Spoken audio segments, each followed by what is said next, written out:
রাস্তায় যখন কোন মহিলা তার হাজবেন্ডকে নিয়ে ভিক্ষা করে, ঠিক তখন একটা প্রাইভেট কার এসে দাঁড়ায়, সেই প্রাইভেট কার কিন্তু ভিক্ষা চায়। কই সেই মহিলা তো বলো না যে মানুষেরও কপাল আর আমারও কপাল, মানুষের হাজবেন্ড আমারও হাজবেন্ড, মানুষের হাজবেন্ড গাড়ি চালায় আর আমার হাজবেন্ডকে ভিক্ষা করি, তারা কিন্তু শান্তিতে আছে। কেন জানো? তারা তোমার মতো কম্পেয়ার করে না। অনেকের হাজবেন্ডের পা নেই, হাত নেই, চলতে পারে না, বছরের পর বছর বিছানায় পড়ে আছে, হাসপাতালে যাও না একবার।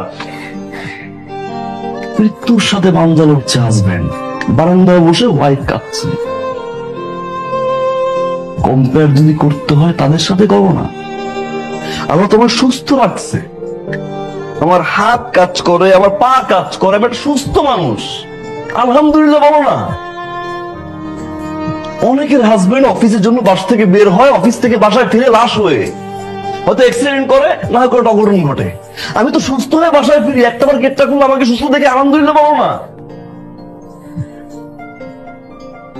ফিলিং শেয়ার করতে পারি না, আমার কষ্টের কথা শেয়ার করতে পারি না, সারাদিন শুধু compare compare compare compare compare, I am done with this. আর বলো না, আর বলো না, আমি রিয়েলাইজ করতে পারছি, আর বলো না।